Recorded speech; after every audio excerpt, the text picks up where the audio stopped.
नमस्कार, स्वागत है आपका इंडिया की दहाड़ में। आज नारी कल्याण समिति की ओर से हिंदी की गूंज अंतर्राष्ट्रीय पत्रिका के तत्वाधान में आयोजित तृतीय मैत्री अभिनंदन समारोह में अपने शहर से ही नहीं अपितु विदेशों से भी महिलाएं आई हैं। जी हाँ, कहते हैं नारी कल्याण समिति की अध्यक्षा कंचन सागर सबके दिल को इतनी भा गई। पानीपत की महिलाएं ही नहीं अपितु जापान से रमा जी भी इस कार्यक्रम में आ गई। तो बड़ा ही सुंदर कार्यक्रम आज तृतीय मैत्री अभिनंदन समारोह कंचन सागर जी के द्वारा किया गया है। और कंचन सागर जी के कार्यक्रमों में अक्सर आपने देखा होगा कि बड़ी सुंदर व्यवस्था की जाती है, बड़ा सुंदर मंचन होता है। आज उसी की एक लाइव झलक जो है इंडिया की दहाड़ के माध्यम से आपको दिखा रहे हैं, जिस कार्यक्रम की अध्यक्षता जो है कंचन सागर जी के द्वारा की गई है, जिसमें विशिष्ट अतिथि के रूप में मेयर कोमल सैनी जी ने शिरकत की थी। और अक्सर इनके कार्यक्रमों में हिंदी की गूंज जो कार्यक्रम है, इनके जो एक अंतर्राष्ट्रीय पत्रिका है और अंतर्राष्ट्रीय पत्रिका जो है रमा जी के द्वारा ही निकाली जा रही है। और आज लोग अपने ही देश में जहां एक और हिंदी को बोलने में झिझकते हैं, शर्माते हैं और अपने आप को पढ़े लिखे कहलवाते हैं। मैं कहती हूँ अपने आप को पढ़े लिखे कहलवाते हैं, लेकिन हिंदी बोलने में समझने में झिझकते हैं, शर्माते हैं। आपको बता दें रमा जी जापान से हैं और पिछले लंबे समय से हिंदी की गूंज अंतर्राष्ट्रीय पत्रिका जो है इनके द्वारा निकाली जा रही है। और अपने देश के भाई बहनों को एक ही बात समझाने का प्रयास है इनका कि अपनी मातृभाषा को बोलना, सुनना, समझना कोई गुनाह नहीं है, शर्म की बात नहीं है, अपितु फ़ख्र की बात है। क्योंकि अगर हम लोग अपनी मातृभाषा नहीं समझ पाते, बोल नहीं पाते हैं, तो विदेशी भाषाएं अगर हम बोलते हैं, उनका अनुग्रहण करते हैं, तो कहीं ना कहीं हम लोग अपनी मातृभूमि से गद्दारी कर रहे हैं। और ऐसे गद्दारों को तो कहते हैं अपनी मातृभूमि तो क्या, फिर विदेशी लोग भी नहीं अपनाते हैं, वो भी अक्सर जो है उनको कहते हैं कि आप मातृभूमि के गद्दार हो तो हमारे कहाँ वफादार हो। तो आइए यहाँ पर बातचीत कर लेते हैं कंचन सागर जी से, जो कि अध्यक्ष है समिति की। उनसे बातचीत कर लेते हैं, क्या कुछ कहना चाहेंगे आज जो कार्यक्रम किया गया इसके बारे में थोड़ा विस्तार से बता दीजिए। ऐसा है रमा जी, आज रमा जी ही जापान से आई हुई हैं और वो हिंदी की गूंज का हम नारी कल्याण समिति के साथ तीसरा वार्षिक अभिनंदन समारोह कर रहे हैं। और इसमें जब भी ये आती हैं, ये कुछ ना कुछ नया लेके आती हैं, नया कुछ करके जाती हैं। कोई ना कोई हम पुस्तक का विमोचन करते हैं। और आज जैसे देखिए ये गूंज उठी हिंदी, ये इस पुस्तक का विमोचन हुआ है, लोकार्पण हुआ है, जिसमें मुख्य संपादक तो रमा जी हैं और उसके साथ सह संपादक कंचन सागर हैं और साथ में सरोज आहूजा जी हैं। ये हमारे लिए बड़े सौभाग्य की बात है कि हम इनके सानिध्य में आकर हम कुछ लायक बन सके हैं। समाज सेवा तो देखिए मैं 38 ईयर्स से पीछे कर रही हूँ। अब इसमें मेरा वो पदार्पण हुआ है और मुझे खुशी है, मुझे अच्छा लग रहा है कि जब भी रात को बैठो या दिन में जब खाली वक्त होता है तो आप कोई ना कोई जो आपके संपर्क में आते हैं उनकी कोई ना कोई स्टोरी लेके बैठो और वो लिखने का जो जुनून है वो उठ गया। मतलब हुनर तो आप में पहले था, जुनून रमा जी ने दे दिया। हाँ, लिखने का जुनून जो है वो डॉक्टर रमा शर्मा जी ने दिया है।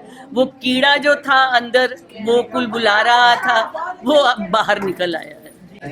तो देख सकते हैं कंचन सागर जी, और इनके हुनर से तो पानीपत शहर के तमाम बाशिंदे वाकिफ भी हैं।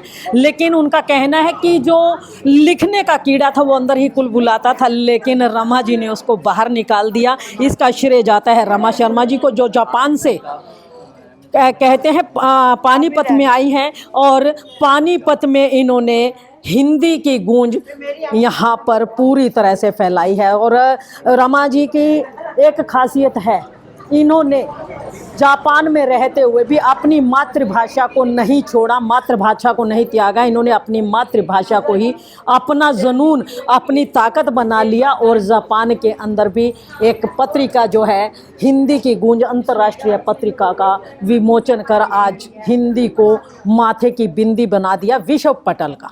तो आइए रमा जी हमारे साथ है। रमा जी, कैसा लगता है? कहते हैं जहाँ लोग आज पढ़ने लिखने के बाद हिंदी बोलते हुए ही चकते हैं, अपने ही शहरों में, अपने ही घरों में, अपने पेरेंट्स के साथ भी जो कम पढ़े लिखे हैं उनको भी कहते हैं जी मुझे हिंदी समझ नहीं आती है। वहाँ आप जापान जैसे शहर में जाकर के हिंदी की गूंज जैसी पत्रिका निकाल रहे हैं, तो कैसा महसूस?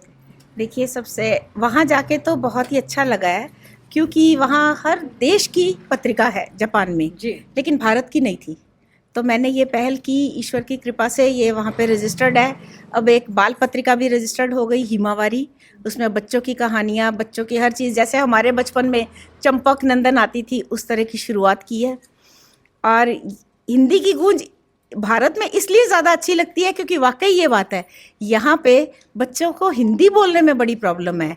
तो फिर मैंने एक आइडिया सोचा कि इसका पत्रिका का जो कवर पेज है वो बच्चों की होती है ड्राइंग, और इसके अंदर भी बच्चों की ड्राइंग्स लगी होती हैं, क्योंकि जो बच्चे की छपेगी वो दूसरों को दिखाएगा, तब जब वो पढ़ेगा तो बोलेगा भी। तो ये एक छोटी सी शुरुआत है, आप सबका सहारा और साथ चाहिए तो आगे बढ़ेगी। हिंदी की गूंज विश्व में गूंज रही है तो भारत में भी ज़रूर गूंजेगी। अभी तो चंद महिलाएं आप लोगों के साथ जुड़ी हैं, आगे क्या इरादा है? मतलब नहीं, चंद महिलाएं सिर्फ पानीपत से हैं, पानीपत से पूरे भारत से बहुत से लोग जुड़े हुए हैं। अभी यहाँ पे दिल्ली में भी होगा, राजघाट पे जो वार्षिक समारोह होता है उसमें पूरे भारत से आते हैं लोग जी, और वैसे विश्व से भी आते हैं बाहर के देशों में। और आप भी आइए तो एक बार फिर वहाँ मुलाकात होती है 7 दिसंबर को राजघाट पे गांधी दर्शन में। जी। तो कुछ संदेश देना चाहेंगे जो महिलाएं पढ़ लिख तो जाती है लेकिन अपनी ही मातृभाषा को भूल जाती है?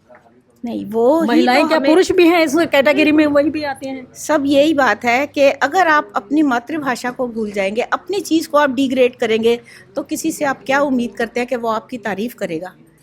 तो सबसे पहले तो आप अपने आप को, ये सबको करेक्शन करनी चाहिए कि हिंदी में बोलिए। आपके पति बोले, आपके बच्चे बोले, बच्चों के बच्चे बोले, मेरे पोता पोती हिंदी बोलते हैं और मुझे इस चीज़ पे बड़ा गर्व है। और उनको, छोटा मेरा पोता 5 साल का है, इस बार उसने मेरी मैगजीन देखी तो कहता है मम्मी इसमें मेरी ड्राइंग तो है नहीं। मैं कहा बच्चे आपने दी नहीं। उसने उसी टाइम दी, मैंने पत्रिका रुकवा के उसमें डाली तो उसको खुशी हुई, क्योंकि अब वो हिंदी पढ़ेगा भी, अभी तक बोलता है तो पढ़ेगा भी। तो बस इसी तरह बीज बो देते हैं तो आगे पौधा पनपता है। ये तो वही बात हुई, जिसने अपनों को भुलाया उसने किसी भी मंच पर सम्मान कभी नहीं पाया। बिल्कुल बिल्कुल, आपने बहुत अच्छा कहा। और आपका ये जो दहाड़ है, मेरे ख्याल ये हिंदी की गूंज में बहुत सहायक होगी। आपका बहुत बहुत आभार। तो देख सकते हैं रमा शर्मा, आपको बता दें जापान में रहकर भी हिंदी की जो पत्रिका है उसको वहां पर रजिस्टर करवाया। अब विदेशी मंच पर भी हिंदी की गूंज का नाम चमक करके सामने आया। और अगर आप भी चाहते हैं कहीं सम्मान पाना तो सबसे पहले अपनी मातृभाषा को अपनाना, क्योंकि अगर अपनों को ठुकराओगे तो किसी भी मंच पर सम्मान कभी नहीं पाओगे। ये बात हमेशा याद रखनी चाहिए और यही बात अपनी मातृभाषा के लिए भी समझना पड़ेगा। अगर आप लोग अपनी मातृभाषा को भूल जाओगे तो विदेशी लगातार आपका शोषण करते रहेंगे और कहीं ना कहीं आपको एक ऐसे मंच पर ले जा कर के खड़े रह जाएंगे जहां आप ना अपने घर के रहेंगे और ना विदेशी बन कर के रह पाएंगे।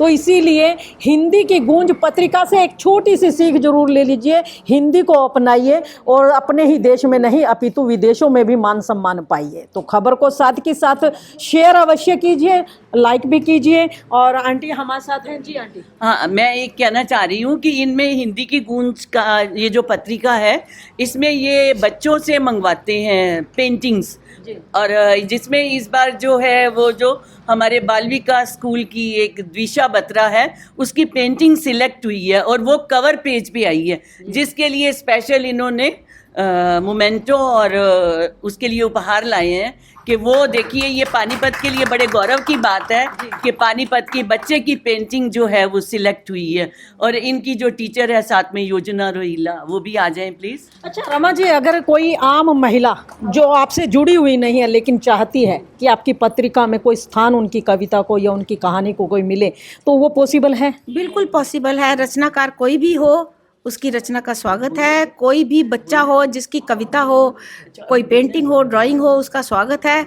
हाँ, सदस्यों को थोड़ी ये हो जाती है, छूट मिल जाती है कि उनकी जैसे वर्ष में 4 बार छपती है, आगे और भी होती है, या छोटी बुक्स है, उनमें सदस्यों को स्थान मिलता है और पत्रिका में 2 या 3 पत्रिकाओं में उनका आ जाता है। लेकिन बाकी रचनाकार भी आते हैं जिनको कोई सदस्य नहीं है, लेकिन वो लिख के भेज सकते हैं। तो देखिए, बड़ी अच्छी बात रमा जी ने कही कि जो इस पत्रिका में सदस्य नहीं है वो भी अपनी रचना लिख करके इनको भेज सकते हैं और उस रचना को ये अपनी बुक्स में अवश्य छापेंगे और मौका सभी को मिलेगा, बशर्ते आप में कुछ कर गुजरने का हुनर होना चाहिए और साहस होना चाहिए। और ये साहस मैं तो कहती हूँ कि हर उस शख्स को करना चाहिए जो इस संसार में चल के आया है, क्योंकि प्रत्येक व्यक्ति को इस दुनिया में जो आया है हक है अपने आप को आगे बढ़ाने का, कुछ कर दिखाने का। तो देख सकते हैं यहाँ बच्ची जो है, इसकी जो पेंटिंग थी वो कवर पेज पर आई और वहाँ पर सिलेक्ट हुई है। और देखिए स्पेशल मोमेंटो, देखिए हिंदी की गूंज, तो देखिए टोक्यो जापान में, और जापानी में भी नाम लिखा गया। और ये मोमेंटो जो है रमा जी के द्वारा इनको दिया जा रहा है। हिंदी की गूंज पत्रिका जिनके द्वारा यहाँ पर लगातार आपने पढ़ी होंगी कई बार, तो आती है पत्रिका, बड़ी अच्छी पत्रिका। अगर आप भी इसमें, ये बच्चे की पेंटिंग है, ये वृद्धावस्था विशेषज्ञ है जी, और उस पे इसने जो बनाई है वो बहुत ही सुंदर बनाई है। अच्छा बेटा, क्या सोच के बनाई थी? कि जब बूढ़े लोग हो जाते हैं तो उन बच्चे उनको कैसे छोड़ देते हैं, तो बूढ़े लोगों को कैसा लगता होगा कि जब छोटे बच्चे होते थे उनका कैसे उन्होंने साथ दिया, पर फिर जब बड़े हो जाते तो फिर उन्हें वृद्धाश्रम में छोड़ आते हैं, तो बूढ़ों को कैसा लगता होगा, ये सोच के। अच्छा बेटा, आपने ये सोच रखी, कैसा मतलब आपकी नज़र में ये सही है या गलत है? वृद्धों को जो वृद्धाश्रम में छोड़ आते हैं बच्चे, ये उनका निर्णय सही होता है या गलत? गलत होता है, क्योंकि जो बुजुर्ग होते हैं वो पूरी जिंदगी अपने बच्चों पे लगा देते हैं और बच्चे उन्हें वृद्धाश्रम में छोड़ आते हैं, जबकि उनकी जिंदगी के चंद पल ही बचते हैं उनके हाँ पास। जी, तो ये बहुत गलत बात है, ऐसा नहीं होना चाहिए। जी, क्या नाम है बेटा आपका? Thank you. दिविशा बत्रा। तो देख सकते हैं दिविशा बत्रा बड़े अच्छे से मार्मिक रूप से उन्होंने अपनी जो एक कला के रूप में उकेरा है, बुक के अंदर जो उन्होंने एक पेंटिंग दी है, वो बड़ी ही मार्मिक कथा, मैं तो कहती हूँ हर इंसान के मन की व्यथा है, वो कथा नहीं, हर इंसान के मन की व्यथा है। क्योंकि बुढ़ापा प्रत्येक व्यक्ति को आता है और जब बुढ़ापे में अपने ही बच्चे हमसे नफ़रत करते हैं या हमें दूर भगाने की कोशिश करते हैं, तो वो पल बड़े नाजुक होते हैं, बड़ा दुखदाई होते हैं। तो प्रत्येक व्यक्ति को सोचना चाहिए कि जिस माँ बाप ने सब कुछ दिया, कम से कम चंद पल तो उनको खुशियों को दे दो, क्योंकि उनके पास सांसें ही चंद बची हैं। अगर वो भी आप नहीं दे सकते तो ज़िंदगी कहाँ खड़ी है, ये सोचना चाहिए आप। तो खबर को साथ के साथ शेयर अवश्य कर दीजिए, लाइक भी कीजिए, चैनल को फॉलो करना ना भूलें। मैं बहुत बहुत धन्यवाद करती हूँ आदरणीय डॉक्टर रमा जी का, जो जापान से ही यहाँ पानीपत में पहुँची है। एक संस्था है नारी कल्याण समिति, जिसकी प्रधान है हमारी कंचन सागर जी और पूरी टीम उनकी, जो अपनी जो हिंदी भाषा है जिसको हम आज बोलने में शर्म महसूस करते हैं, या हम कहीं अगर बाहर जाते हैं तो हम हिंदी बोलते हुए हिचकिचाते हैं कि शायद कमाई हमारी इंसल्ट ना हो जाए, हम लोग कोई हमें ये ना कहे कि ये हिंदी बोल रहे हैं। लेकिन हिंदी हमारी मातृभाषा है। जब हम जन्म लेते हैं और जन्म के बाद पहला शब्द जो हम बोलते हैं वो भी अपनी हिंदी भाषा में बोलते हैं, माँ शब्द। और उसी हिंदी भाषा को ज़िंदा रखने के लिए आज ये समिति की सभी महिलाएं प्रयास कर रही हैं और डॉक्टर रमा जी जापान में रहकर हिंदी भाषा का प्रचार प्रसार कर रही हैं और लोगों में हिंदी भाषा के लिए एक उत्साह और एक जागरूकता की भावना पैदा कर रही हैं कि हम लोग अपनी हिंदी भाषा को पहचानें और अपनी हिंदी भाषा को विलुप्त ना होने दें।